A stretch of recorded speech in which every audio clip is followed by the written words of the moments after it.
Welcome to Washington Watch with Congressman Walter Jones. Each month, we take a look at the events happening in Washington, D.C.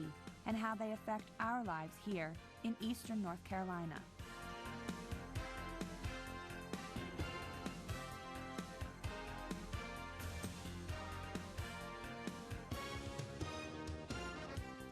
And now, here's your Congressman, Walter Jones. Welcome to the July edition of Washington Watch.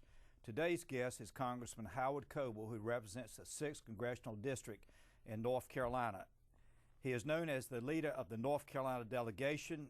He is also known as the Dean of the North Carolina delegation. Congressman Coble is a native of Greensboro, North Carolina, attended Appalachian State University and Guilford College for his undergraduate degree, then attended the University of North Carolina, Chapel Hill for his law degree, and he is also the Doctor of Law degree from Elon. Congressman Coble was first elected to the United States House of Representatives in November 1984. He serves on the Transportation Infrastructure Committee, Judiciary Committee, where he serves as ranking member of the Subcommittee on Courts and Competition Policy.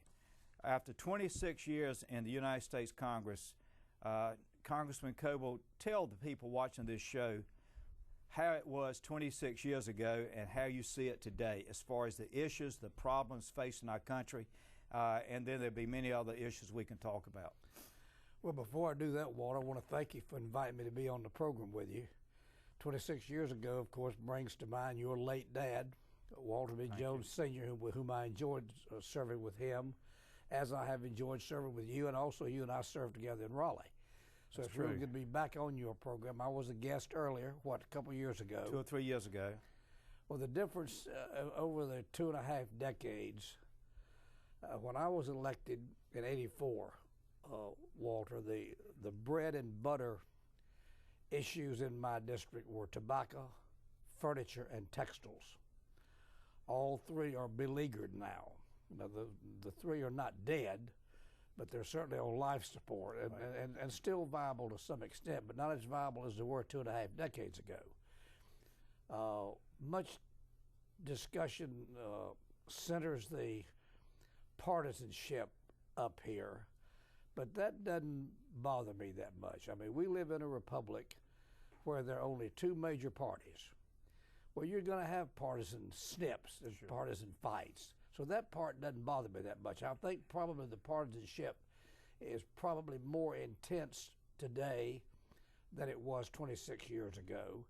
And I think one reason for that may well be when I came in, see, we were clearly the minority party.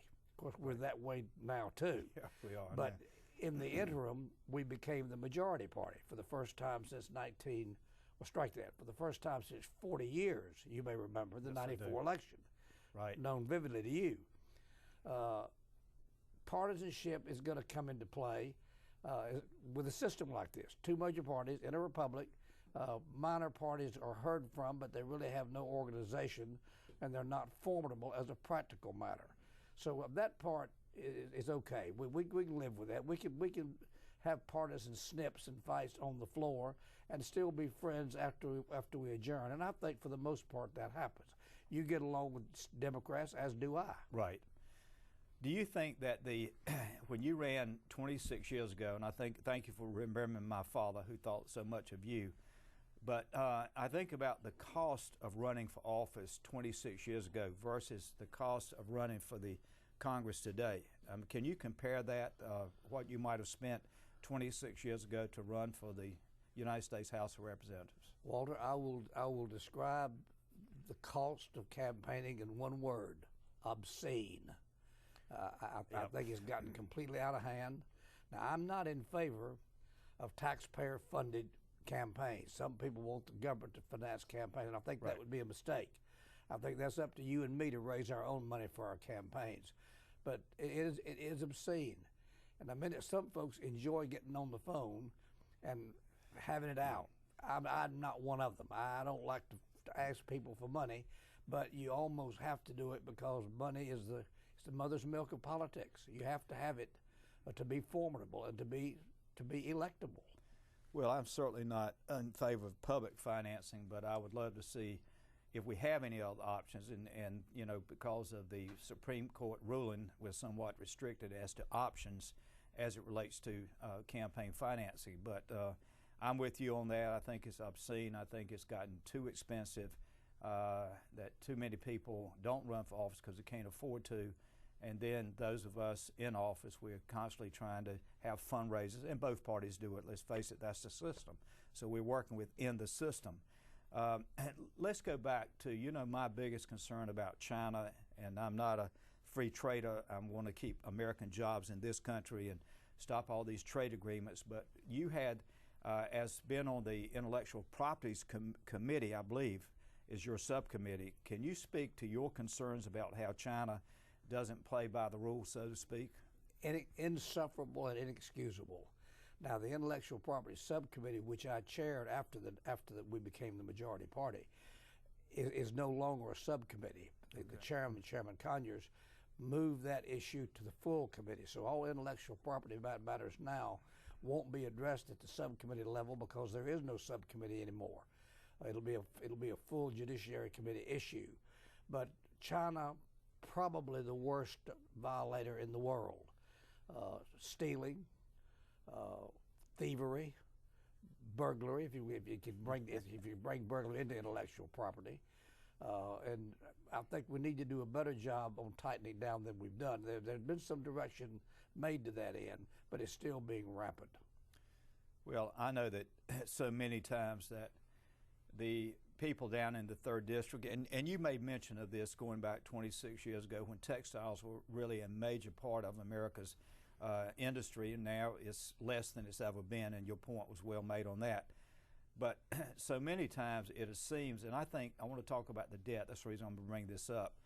I think so many times that China knows that we owe them over $880 billion, and they can kind of play a game with not only America but other countries.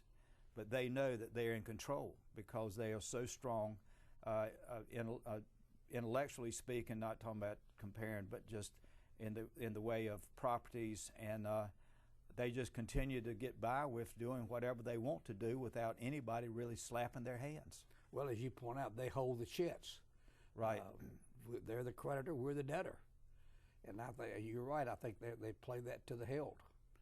Well, I know that many times in the last few years, been on the Armed Services Committee, that we'll have hearings and they'll say, well, we're sitting down and talking with the Chinese about this agreement or that agreement. And I'm just thinking, I've said many times to the person who was testifying, I said, well, I just don't know how you can be seen as an equal when they know we owe them money, how they see us as equal. And of course, they'll give you, an answer from administration, whether it be Republican or Democrat. They may, well, no, we're somewhat on equal footing. I just don't buy that myself. Nor do I. But, well, let me ask you the question about, you mentioned that, what's the unemployment in your district, roughly? Right around 10. 10%? Yeah. I'm concerned that this economy is in such a shambles, if I can say it that way, that in the short term, I don't think there's any easy fix to our problems. Do you feel differently on that? Well, I'm more advanced in age than you are, so during my lifetime, I think this is probably the most critical time. And I'll even go back to the Depression era. I was awfully young then, but we're in a mess in this country, and we all know this. And I think one of the problems, I think President Obama misread the scenario when he placed health care as number one. Now, the delivery of health care, Walter, needs to be directed and it needs to be reformed. But the number one issue in my district, and perhaps in yours, was lack of jobs, deficit, and reckless spending. The president elevated health care as number one, I think to the detriment of jobs and reckless and wild, drunken sailor type spending, and I think he missed the mark. Of course, he got his health care bill through, but right. I think to the detriment of the other issues that were probably cast aside and ignored. And I think the president's attitude was, by golly, this is going to be law whether you like it or not, so get used to it. Well, and it's unfortunate, I think. I know that a lot of people in the district that I represent and across the state and nation, quite frankly, are very concerned about the health care issue. You mentioned sailor, but you were in the Coast Guard, is that right? Correct. Okay. Have you been to the Coast Guard base at Elizabeth City? Oh, indeed I have. In fact, the air station at Elizabeth City and the repair base is one of the largest facilities in the Coast Guard.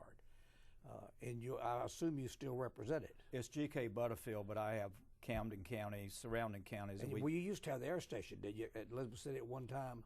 I did at one time, because you came in for a lunch years ago, and we did have the Coast Guard base. In fact, something that I want to tell the people watching this show that you helped us with, you and Wayne Gilchrist. We have the second and only the second junior ROTC program at Camden High School that is Coast Guard sponsored. Do you know what? I don't know where the other one is. Do you? It's in Florida. Florida? Yeah, I don't know which but city. I was pleased to work with you on that, and I met with the folks from Camden, in fact. Well, you deserve 2 or 3 different times. And I want to give credit to our former colleague, Wayne Gilchrist. Yeah. You primarily were the lead on that, but he was very helpful. Y'all were on the Transportation Committee, I believe, at that time. Yep, and correct. Let me go to, you're in transportation now. Do you see us reauthorizing the transportation bill, or is this going to be something we just keep putting off and deal with? I'm afraid the latter. Okay. It's an election year, and you know how that goes, Walter. Once we get into the heat, we're in the heat of June now, but once we get into mid to late July, then other issues have a way of being cast aside to the benefit of the election that will follow in 2 or 3 months hence. So you can't put that in the bank, but I'd be surprised if it happens this calendar year. Well, it seems like both parties, whichever party's in the majority, they seem to, try to get to that election year without too many controversial issues. And of course, under the Democrats, they've had a very controversial issues that have already become part of the past, so to speak, now. Well, you pointed out earlier, Walter, neither party, Democrat nor Republican, has a corner on the market of mistakes. We're all guilty of making mistakes up here. We're all guilty of falling into reckless spending, deficit spending, loss of jobs, back to what we were saying earlier. And both parties neither party has completely clean hands. That's well said.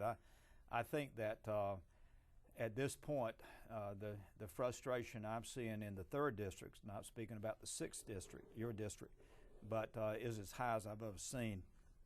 And I think that the majority of the people in my district would like to see us slow the train down and be more methodical and more careful in how we deal with some of these issues. And I'm not just talking about health care, but some of these issues facing our country. I concur. I am really concerned. I have a military district, and really concerned that we're about to wear out our military. Frequent deployments back and forth. That doesn't really impact your district as much, but you have many people in the 6th district that serve in the military. And I know you might hear this, you might not hear this. Well, that would be particularly true with the 6th district with Moore County, Pinehurst, Southern Plains, Aberdeen, literally in the shadow of Fort Bragg. So that Moore County would probably be more directly involved with the military than my other 5 counties. Right. Well, I know you have a large number of retirees in your district. Oh, I do indeed. You made that mention of Fort Bragg, and that's certainly many people. You have Pinehurst, and you just mentioned that. Golf capital of America. And I believe y'all get the U.S. Open in 2 or 3 years. Men and women. Oh, both. That I didn't realize. And I believe it's the same year. Okay. But both are going to be forthcoming in Pinehurst. Well, that would be quite an event for the state and the nation. I am not a golfer, so I wouldn't know much about the golf courses there, but I understand they're among the best, and a lot of people enjoy them. You and I are frustrated tennis players.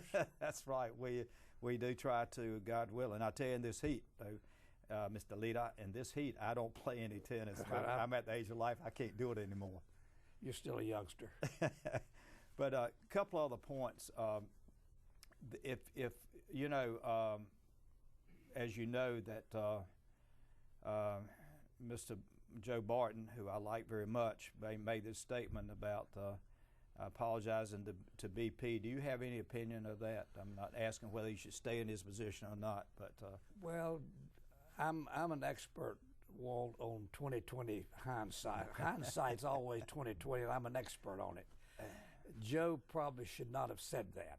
I don't know whether it was a shakedown or not, but I do know that this is an environmental nightmare. It is. And there appears to be no solution at the end of the tunnel. Hopefully it will develop sooner rather than later. But I suspect Joe regrets that he said that. Probably you can't say it without a context because it was very much in context. It really was much. And so. it's created a firestorm up here within both parties. Of course, the Democrats are taking full advantage of it. Joe's apologized, indicated he didn't intend for that to be the case. But this has got to be BP's problem to resolve. I mean, Absolutely. BP is the primary culprit. That's right. And I don't think we can let him off the hook. And I hope that wasn't Joe's idea, was to let him off the hook. I can't speak for Joe.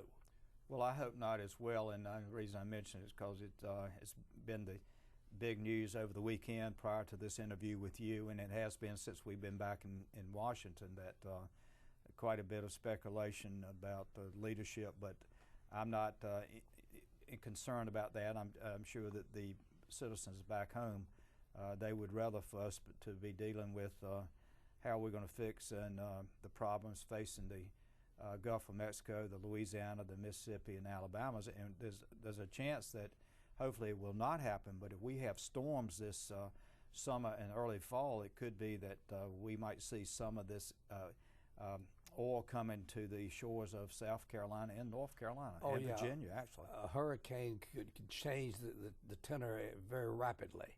And I just thank the Lord so far no hurricane has struck, because that would just compound an already bad problem.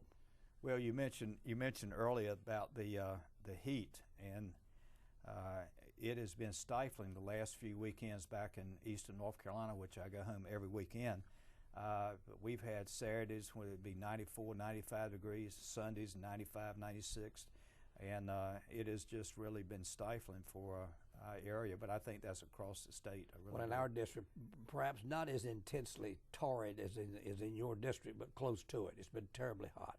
But let me ask you, we talked about your coming to Congress 26 years ago, your thoughts today as it might have been in 26 years. I'm one that's very interested in, and we got a couple minutes left, I'm hopeful that this debt commission that's chaired by Erskine Bowles from North Carolina, who you know well, and Alan Simpson, I'm hopeful that this debt commission will be very candid and upfront with the American people about just how serious it is that the Congress needs to start dealing with this growing debt and deficit that is going to be out of control very shortly. Well, the good news is, and you named them both, Erskine and Alan Simpson, first-class guys. Now, do you know Alan at all?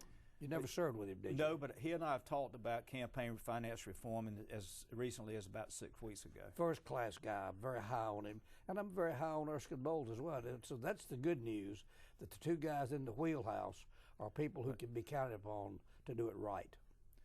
Well, I am very hopeful that I said to Alan Simpson, I spoke to him probably 6 weeks ago about a campaign finance issue, and I said to him, I said, Senator, please wake up the American people. Tell them how serious this problem is so that they will come to their member of Congress and say, vote your conscience, vote what you think is right for the future of this nation, and if you will do that, I, the voter, will give you the benefit of the doubt. That's how serious I think it is. You know, Alan Simpson had one of the quickest wits in the Congress when he was here. Absolutely. He and Bob Dole. Well, yours is pretty quick, too, and that's why we call you the leader of the North Carolina delegation.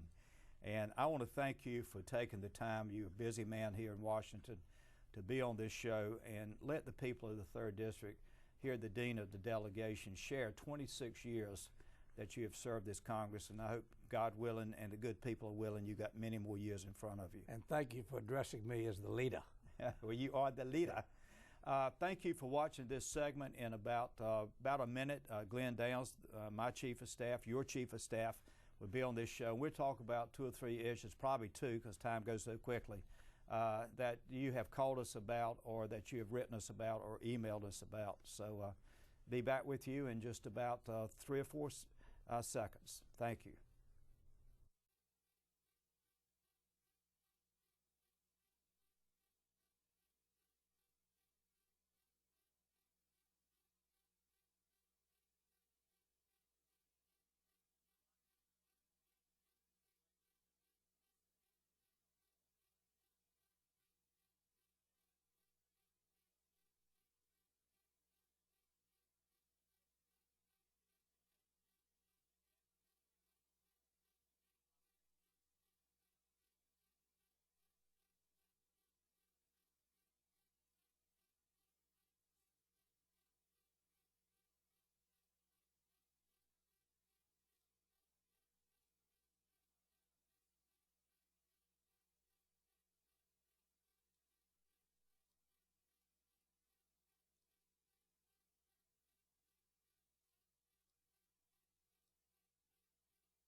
Welcome to the second part of the July edition of Washington Watch, and I'm delighted to have Glenn Downs, my Chief of Staff. And Glenn, here we are again, and it's been a fast month since the last time we were together. Well, thank you once again for having me back here again, Congressman. And the people from the 3rd District that are, as I like to say, are not very shy about telling their member of Congress and his staff what they think, and that's good. And they're interested in a lot of the same issues that you and Congressman Coble talked about. But before I talked about some of those, I'd like you just to follow up. You talked with Congressman Coble about seniority and the importance of seniority, the fact that he was here 26 years. Can you just talk a little bit about, for the people back home, what the system's like around here and why it matters that someone like Congressman Coble, and what that means to the people of his district? Glenn, some people criticize the seniority system, but that's the way it works, and it does make a difference. Not only does, we call him the leader of the North Carolina delegation, not only does he have influence with those of us in both parties from North Carolina, but with other members of Congress in both parties from across the nation. And that friendship that he develops is not only seniority, but you develop friendships because of seniority, because you continue to get reelected, so you develop relationships and friendships. And there are many times that we work across the aisle. He made that clear in the segment that he was in. There are many times we do come together in a bipartisan way for the good of the people of this country. Can you give me an example of how you've been in Congress now going on 16 years, and you're a senior member of both the Armed Services Committee and the House Financial Services Committee? Can you give me a tangible example of how that might benefit the people of the 3rd District? Well, I can say that yes, and I'll give one example. On the Armed Services Committee, the chairman is Ike Skelton. He's a Democrat from Missouri. He's been here probably as long as Mr. Coble, if not longer, really. And you know, I'm able to have relationships with people on the other side of the aisle, and I go to them for issues like the Department of Navy, Marine Corps, which you know about, and there are other issues that deal with policy issues for our military, health care for our military and our veterans, and we work together in a bipartisan way. There are some issues that become more partisan, such as the health care issue, but it wasn't that we're not for health care. It's the way the bill was put together. It was just such a large expansion of the federal government, which Mr. Coble and I both objected to. Congressman Coble and you both were talking about the health care bill and the context that it was brought up in, that where there a bad job market, runaway federal spending, runaway deficits, and people being concerned that the health care cart had been put before the economy horse, if that makes any sense. Sure. And boy, you sure when you talk to people in the 3rd District, a lot of people wondering, we hear at your staff level, an awful lot of people wondering, like, what's going to happen here? Is there anything on the horizon that's going to make the economic situation any better? You asked Congressman Coble if he thought he saw any quick solutions. How about you? I don't. I think my whole hope is that and I did mention this to Congressman Coble, my whole desire is that the Debt Commission will be so upfront and out and candid with the American people that this is serious business. We are in a nation that is so dependent on other nations that America can't even pay its bills anymore. I think if the American people and the people of the 3rd District and across the state of North Carolina, if they fully understand where we are and what our options are, I think they'll get behind the Congress and say, take the tough votes, do what you think is right for this country. I hope that's what's going to happen. Well, presently here in Washington, that's not the big debate. I mean, I know that's what you hope will ultimately become the big debate, but you see in Europe, for example, right now as we're taping, that there's austerity measures being taken to try to begin to get control of their budget deficits. But here in Washington, you have some people like yourself and like Congressman Coble who are for that. I think it takes some strong medicine now to kind of get things on the right. But there's another group that thinks, no, the secret here is we've got to borrow and spend a lot of money to kind of jumpstart the economy, and it doesn't seem to be working. When do you think that there's going to be an effort to change course here in Washington, and what's it going to take for that effort to start?